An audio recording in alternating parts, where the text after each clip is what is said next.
Congress? How we doing?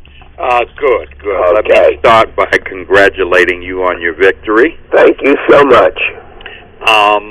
My first question would be, what is your vision for your next term? Well, the vision has to be to try to alleviate some of the terrible pain of this economic disaster that has had such a severe negative impact on my community. You know, It's not just the loss of jobs and the inability to provide for the family, but the longer range problems when people have been without work for long periods of time can bring in a sense of depression that is more difficult to overcome than even job training. So besides taking care of the initial problems, I really think that the unemployment has had impact on kids going to school. It's had impact on people not taking care of themselves physically.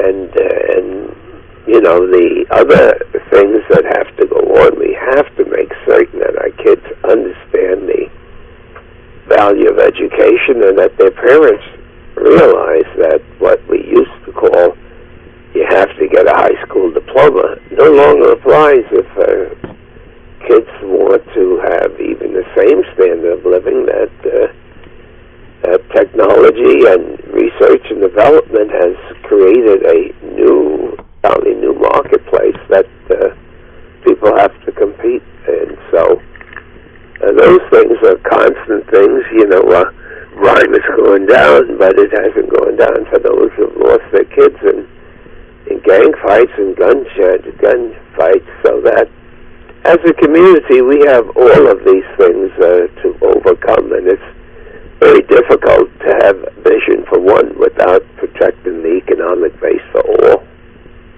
Well, if I might, let's focus on education. As you're aware, there's been a big argument concerning charter schools versus public schools, etc. And I'm wondering how you line up on that. Well, I don't think that any parent should deny their child a better education, no matter what you call it, whether it's a charter school in the public school system or a traditional school. Even politicians that have opposed this type of thing have been the beneficiaries of better schools than those exist in the traditional public schools. Having said that, I have said that when you say you leave no child behind, that includes the traditional schools. It's just not right that the charter schools benefit at the expense of our traditional public schools. If they're able to do things that the public schools are not doing, and it seems to be successful, then the public schools, the traditional public schools, ought to do it. But I just don't think that we have the luxury of saying that we can't find a way to have schools that are doing better than the traditional schools. Resources, to me, is the key. And charter schools have managed to get private resources other than just monies that come from the governments. But that notwithstanding, we have to find a way not to have an economic gap in resources if we're going to train our kids for the future. Okay. Which takes me back to something we covered earlier, jobs. That seems to be the biggest concern for our community. What do you see happening in Harlem specifically that will lead towards the creation of more jobs? Well, we have to really get our school system geared to the needs of the talent that's there. I mean, we just can't send kids to school and at the end of the day at graduation they don't have particular skills. Now, we do know that if you really want to be assured that you're going to have a job, that the health industry, because of the Obama health reform plan,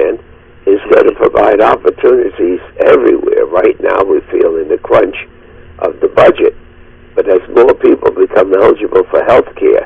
And that doesn't mean being a psychiatrist or a doctor or a surgeon. It just means working in clinics, providing care for people before they get sick, the so-called wellness programs, and preventing people from getting sick. And of course, in the long run, if America is going to survive against the Chinese and the Indians, we have to find alternatives to dependency on gasoline. And we have to find a new green economy that conserves electricity and conserves energy. This may sound like Flash Gordon did to me when I was a kid, like it was something way out in space and it didn't relate to me.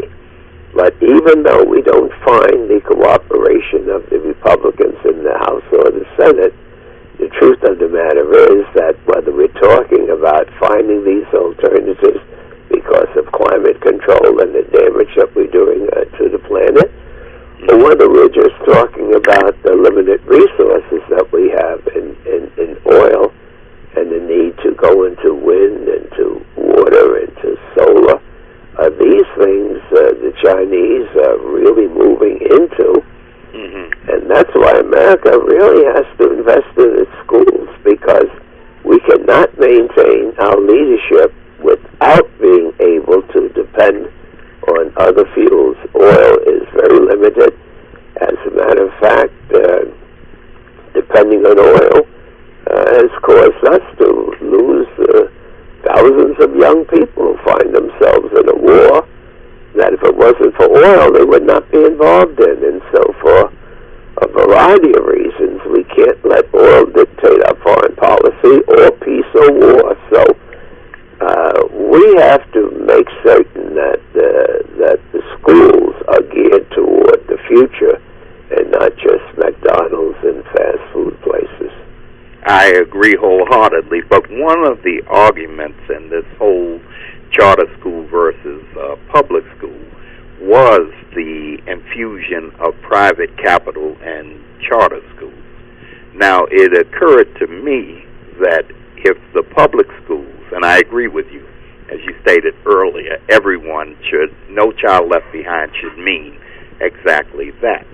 But if I'm a businessman and I see that kids are not being educated to the degree that it can help me as a business, then it almost seems to me that it behooves me to invest in my future employees so that they are, trained in such a way that it would be helpful to what I'm doing. And that was my take on private capital funding charter schools, etc. I'm curious as to what your thoughts are on